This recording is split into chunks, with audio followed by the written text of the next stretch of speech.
Bonsoir à vous tous. Lundi 30 janvier 2023. Il est présentement à 9h30 p.m. dans tous les réseaux sociaux de l'organisation COVID au micro de présentation. Jean-Charles Kiskentia Marland, membre jeunesse culturelle de COVID à Grand-Rouave, banlieue de la ville. Vous êtes en train de suivre les informations sur les réseaux sociaux de l'organisation. Comme vous le savez déjà, les informations en français, en anglais et en espagnol se passent chaque lundi soir à compter de 9h30 p.m.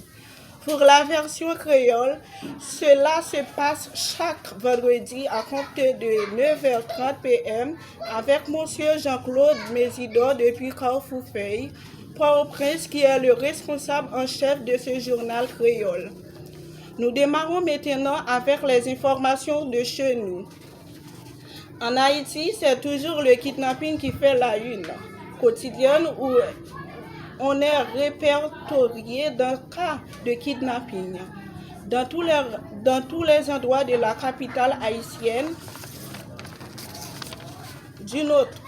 d'autre part, ce sont les gangs armés qui font la loi dans le pays. Ensuite, depuis le 1er janvier 2023 jusqu'à aujourd'hui, 30 janvier 2023, plus que 17 policiers haïtiens ont perdu leur vie. C'est vraiment l'insécurité qui règne dans le pays. Même les policiers sont limités par les zones rouges de nos droits. Exemple, Martissant.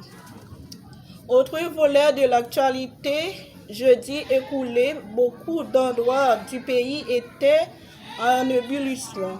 Par exemple, Liancourt de l'Artibonite, là où les policiers ont été matraqués, tués. La ville de Gonaïve, la ville de Saint-Marc, ainsi que la capitale étaient tout à fait en ébullition. Premier ministre de facto criminel Ariel Henry a failli perdre sa peau à l'aéroport international Maïgaté de Port-au-Prince. Quant à leurs produits de nécessité, ils ne cessent de grimper, tellement la vie chère fait la rage. On ne peut pas manger à leur faim. La nourriture est devenue un luxe. Dans le pays, de toute évidence, nous devons complimenter, féliciter les deux championnes de concours COVID Jeune Lecture internationale décembre 2022. Voici les deux noms ci-dessous mentionnent. Catégorie jeunes et adultes de 14 ans à 25 ans.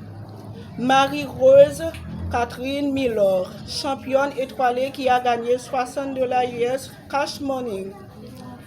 Catégorie enfants de 8 ans à 13 ans. Belris Bagnard Esperancia, championne étoilée qui a gagné $60 US cash money. À l'échelle internationale, la guerre en Ukraine fait toujours la une. Cela pourrait bien déboucher sur une troisième guerre mondiale. C'est sur cette note qui s'achève cette rubrique. Information du lundi 30 janvier 2023. Sur ce, je vous souhaite de passer une agréable soirée dans la protection divine. Merci de votre attention. Souvenir.